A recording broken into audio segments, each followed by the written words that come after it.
life sentence as a prisoner of my past. A victim of a victim of a victim. Seems my parents' left traps that held me fast, and they still catch me, even when I think I've licked them. Well, I have blamed them, I have fought them, but I never understood. All they really did was did the best they could. Is there a way to rise above if I look at them with love?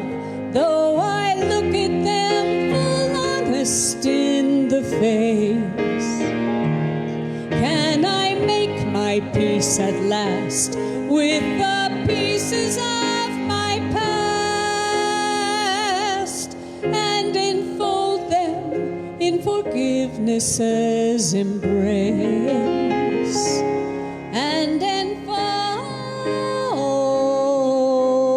them in forgiveness's embrace.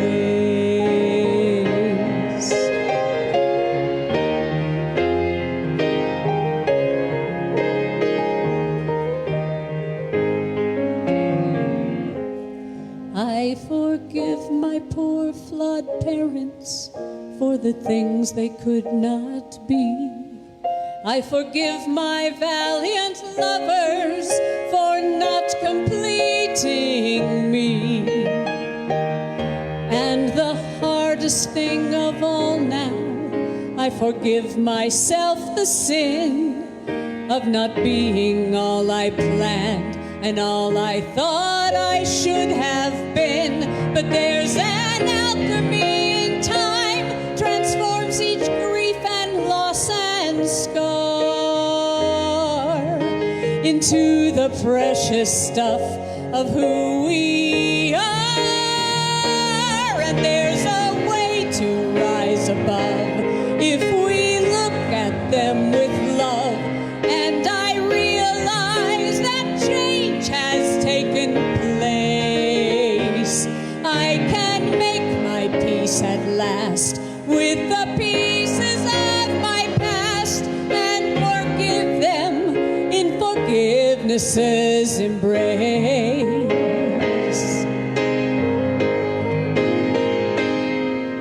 Some call it wisdom, and some just call it grace. When we make our peace at last with the pieces of the past and enfold them in forgiveness's embrace, and enfold them, I will enfold them. Now I enfold them in forgiveness's embrace.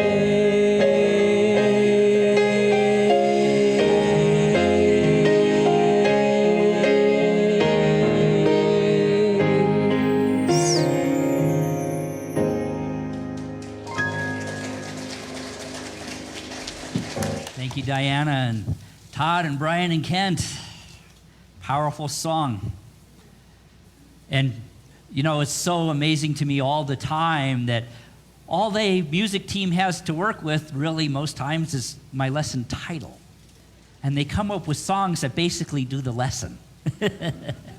Because that's what we're going to be talking about today and next Sunday as well.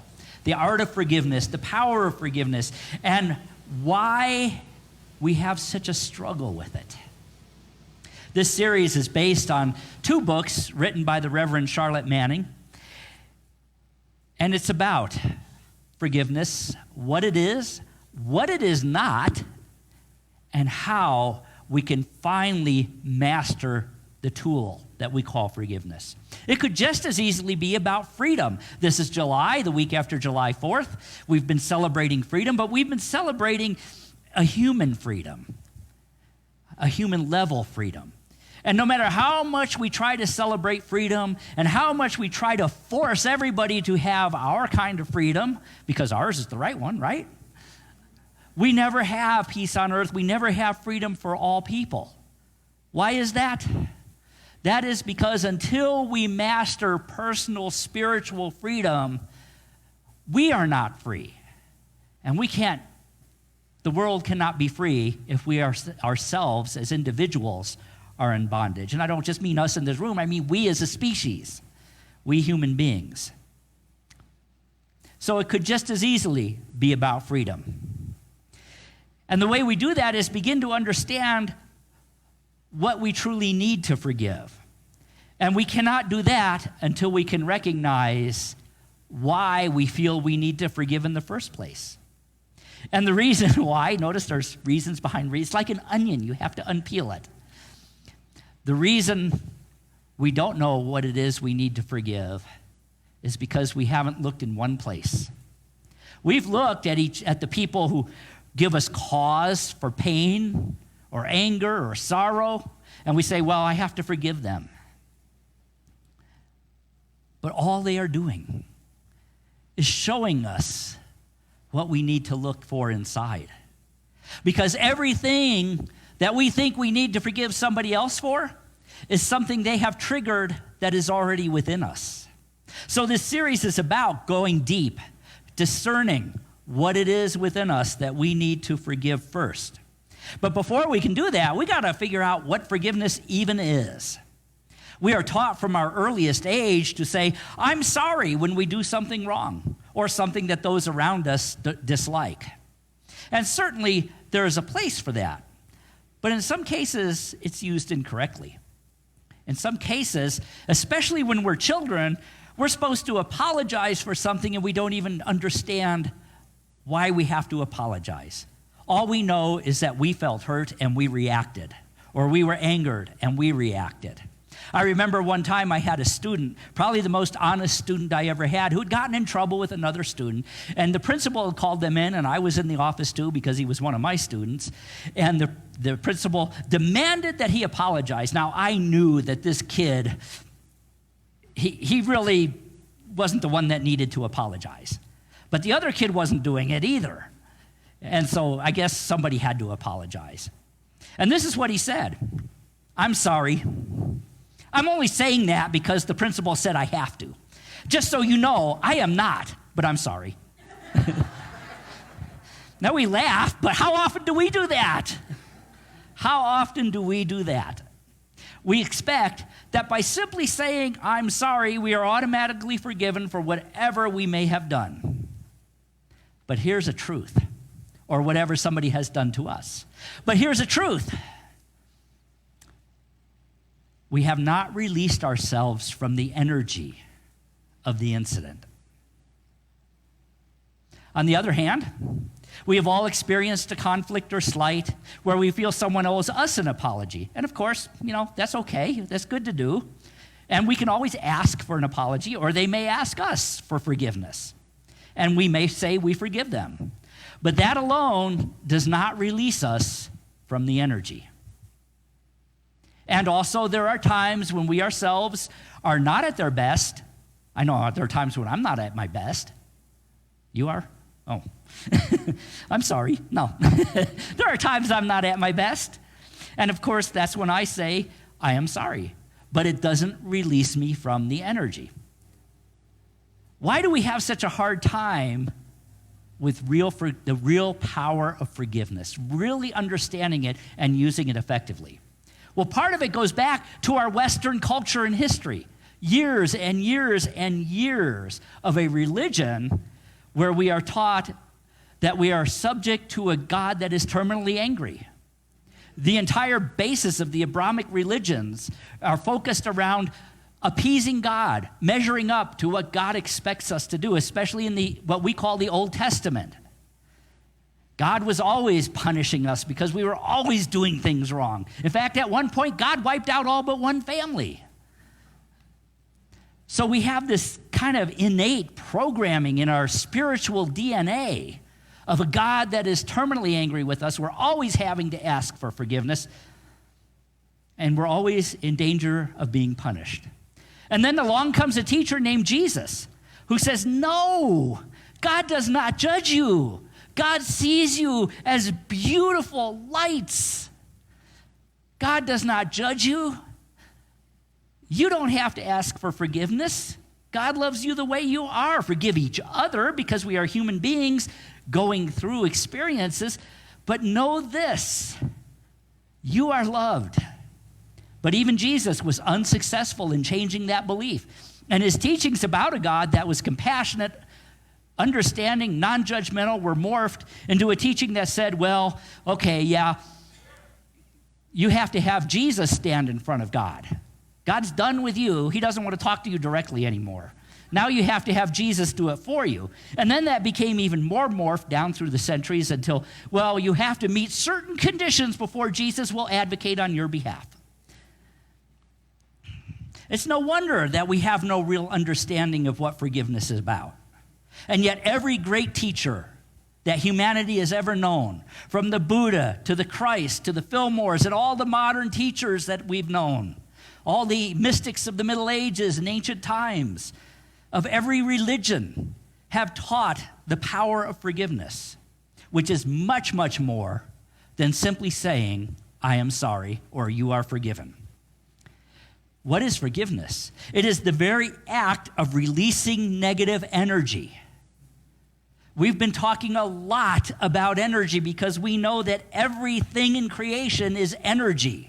Even our emotions are energy. The very word emotion means to move out. It's energy flowing. But sometimes we hang on to it and it gets stuck, especially the energy around things we need to forgive. So forgiveness is the act of releasing that energy, that negative, low-frequency energy from our minds and our bodies, because it does affect us when we hold on to things physically. It affects us emotionally and mentally. And it allows us then to become free. One of the greatest teachers of abundant living, Catherine Ponder, once wrote, when you hold resentment towards someone or something, you are bound to that person or that condition by an emotional link that is stronger than steel. The practice of forgiveness is the only way to dissolve that link and become free. Are you beginning to guess where we need to do our forgiveness work? It's not with somebody else. It's in here. It's in ourselves. And so forgiveness is the tool we use to break the chains of bondage to that low-frequency energy. And the truth is, we are not able to evolve or expand or experience the fullness of life if we are bound to our past experiences. And it may be our immediate past, it may be past in our very DNA. You sang about our parents and parents' parents and parents' parents and parents' parents. We've been dealing with this for all of human history. And it's time we start listening to the teachers who said forgive and start understanding what they were really saying. For forgiveness is about real unification of the soul with God. It's kind of like the raindrops that fall into the sea and become one with the sea. That's what forgiveness allows us to do, to become one with our true Christ nature, our true spirit. Why does it work that way? Well, it's because everything that we fear is something that we are attached to by the energy cord of non-forgiveness. And fear is what keeps us from coming into that oneness. Once it is released, we can grow, we can evolve, we can become who we meant to be. Complete forgiveness and unconditional love bring eternal peace. We've heard that over and over again. The peace that passes understanding. But it cannot happen until we sever those cords. Allow me to give you a demonstration. Gordon, What? I have to interrupt you. Oh, okay. I don't Okay. It's too tie-dyed. The kids made this. You're wearing tie-dye. No, it's faded. It's ugly. It's not faded. It's brand new. No, it's just ugly. Well, that's your opinion. He didn't like my shirt that the kids made. I love this shirt.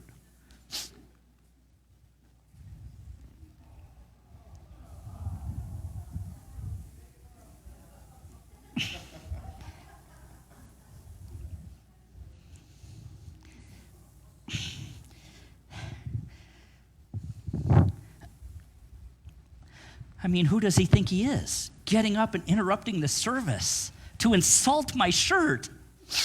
Wow, I can't believe he did that. Novella. No, not yet. Did you hear that? Of all the unmitigated gall, who does he think he is doing that?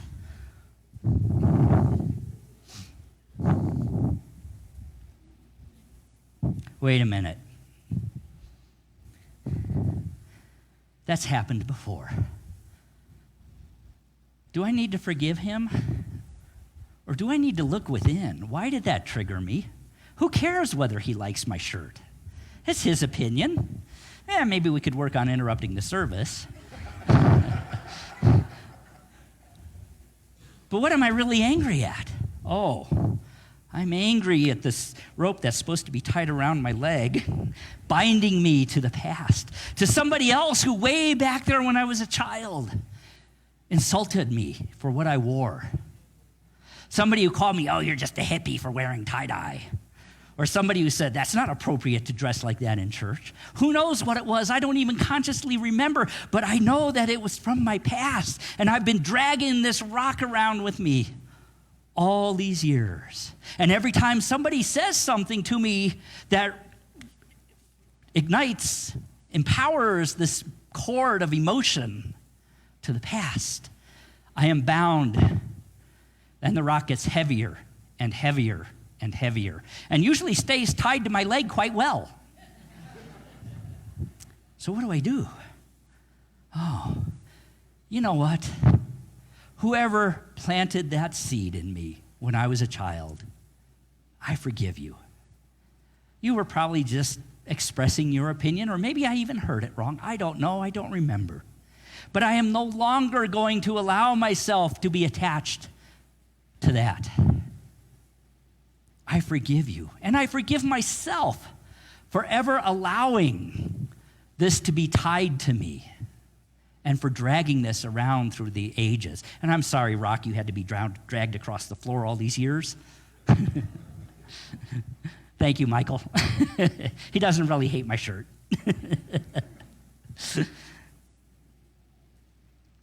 Do you begin to see? Forgiveness releases us from the past. It's not about other people. It's not about outer experiences. Those are things that happen. And on one level, we forgive and we let go. We'll get into that in a minute. But the real work is in here.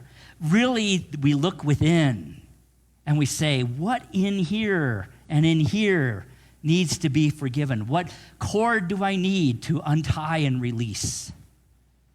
Let me ask you a question. What do you fear? What do you truly fear? Snakes? You weren't born with that fear. Rejection? You weren't born with that fear. Loss? You were not born with that fear. Unworthiness? You were not born with that fear. I could go on and on and on with fears that you were not born with, that no human being was born with. When a child is born, they are born to thrive and to grow and to evolve and shine. But everything we fear is the result of the attachments we create to what we call bad experiences. And the good news is, we have the ability to sever that tool, and that ability is forgiveness. I love what Marianna Williamson wrote. Our deepest fear is not that we are inadequate. Our deepest fear is that we are powerful beyond measure. Severing the cords of the past allow us to step into that power. And yet we live in a world where every message we hear, it seems, is the opposite. This is why we don't realize the true power of forgiveness, the truth of forgiveness. It's not a matter of contrition. It's about releasing ourselves to come fully into our own truths, and in the process, releasing others to come into their truths. If I had not had that emotional cord attaching me to a past experience when Michael said what he said, by the way, that was set up, folks, just so you know. Yeah. Yes, that was. If I did not have that, I would have said, oh, well, thank you for your opinion, Michael. It's your opinion, and I honor it. But I'm not going to change my shirt. Sit down. So it's about releasing ourselves and each other. That's why Jesus said, when he was asked, how many times should I forgive? Who knows what he said? 70 times 7, 490 times if you do the math. What he was saying is as many times as it takes for you to be free. It's not about the other person. Think about this. Let's try a little experiment here. Bring up to mind some experience that just really ticked you off.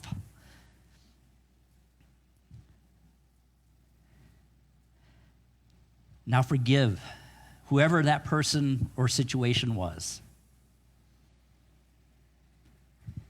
But can you still feel the energy of it? How many times have we forgiven somebody and then we're replaying it in our heads at night, you know? It's going round and around and around. Oh, I forgive them, but oh my God, that made me so mad. Ever have that? And you get back into, you start shaking and you get back into the emotion of it. It's because you still have it tied to your leg or your heart. You still have that connection. That's where the forgiveness is. Oh, why did that trigger me so much? Why did that have such an effect on me? It's not because of the person who did it. They were the person who said, here, I am bringing you a gift to unwrap. It's a gift of something you need to heal. That's really what's going on, I think. It's a gift of something you need to heal. So that's when we go within and say, oh, I remember what triggered that. Wow, I let that go. I no longer have that attachment. So how do we do it? Well, the first step is identify what truly needs to be forgiven. If there is need to forgive an individual, begin by doing it mentally and vocally if possible. Sometimes it's not. But forgive that person. And then if it's something you need to forgive in yourself, and it's always both, I promise you, it's always both, forgive it in yourself. And even if the in yourself is just an attachment to the energy of it, forgive it. Let it go deep. But then go deeper. Go deeper. What is it that really created the need to forgiveness? It was not simply what the person said or did. It was how what they said or did is connected to our past. So to truly forgive, we have to release the energetic bond between ourselves and the experience, the origin experience. Understand forgiveness is not a casual act. It's not superficial work. The very word today means a cleansing or blotting out of transgression. But originally, in the Old English, forgifan, it meant to give up the power to punish. To release the power to punish. Who are we punishing when we're upset? The other person? Not really, although we may be playing many scenarios in our mind. Lightning bolts and boulders and snakes and who knows what. But it means to give up the power to punish. Punish ourselves and others. It also has another meaning in ancient times. That means to forget. To forget. Now, let's be honest. Our conscious minds and subconscious minds really, truly never forget. But forget has kind of the same meaning as forgive. It means that we forget or let go the bondage to the experience. One of my favorite authors and one of my favorite quotes of this author Eric Butterworth, is this: develop a good forgettery, and you will find yourselves with an amazing good memory, for the two conditions are indissolubly linked. I love that. Develop a good forgettery. That's the first step. Second step, having identified the root cause and letting it go, we can move on. We become freer. And the important thing is, do not go back and pick it up again. Now, here's how you will know if you have succeeded. Somebody else comes up and insults your shirt. Am I still holding on to this, or am I not? If it doesn't trigger any emotion in me, if I treat it just as an observation, oh, okay, I have let it go. How will you know?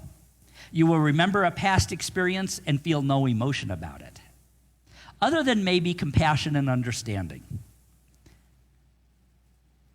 Like your song said, we find that place where we can forgive, that place where we can see our ancestors or those around us in this life with compassion and understanding, and know that we might have triggered them.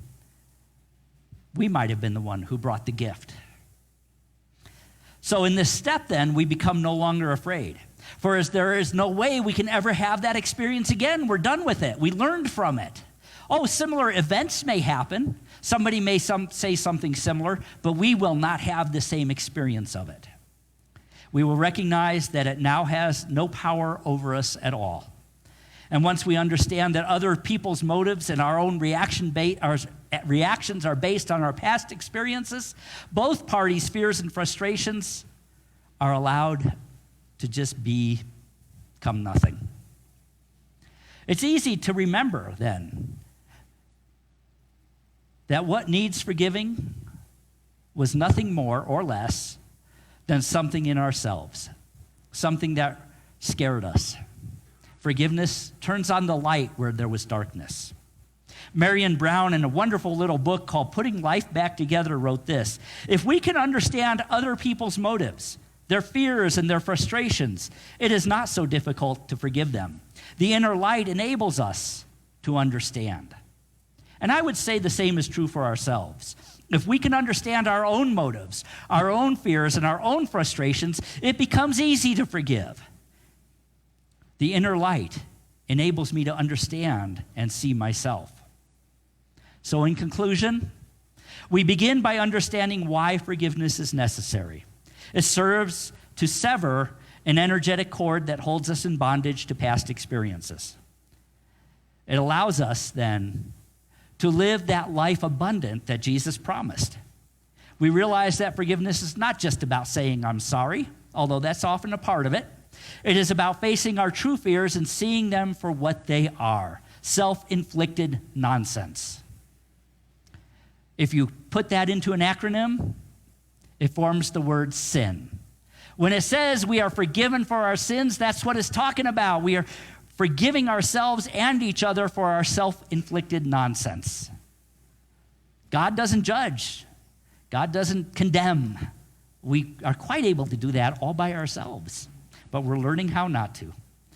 Then we take an action step. We let go. And that takes work. That may take meditation. That may take journaling. It may even take counseling sometimes. But we release the energy of the experience back to the nothingness from which it came. And so the beginning of freedom lies in your own mind. When you let go of limiting and binding thoughts, you will find that conditions and persons and circumstances no longer have any power over you, and you are free. Namaste. Thanks, Mike. Here's a tune by Garth Brooks.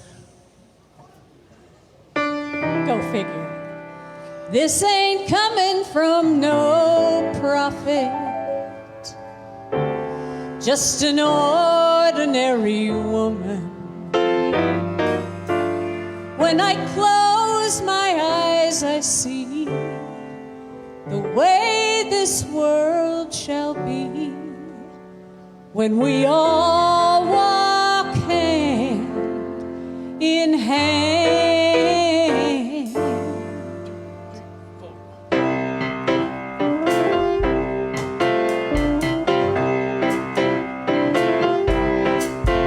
When the last child cries for a crust of bread, when the last man dies for just words he said, when there's shelter over the poorest head, we shall be free. When the last thing we notice is the color of skin, and the first thing we look for is the beauty within, when the skies and the oceans are clean again, we shall be free. We shall be free. We shall be free. Stand straight, walk proud. We shall be free. When we're free to love anyone we choose, when this world's big enough for different points of view, when we all can worship from our own kind of pew, wherever that may be, we shall be free. We shall be free. Have a little faith, hold out. We shall be free.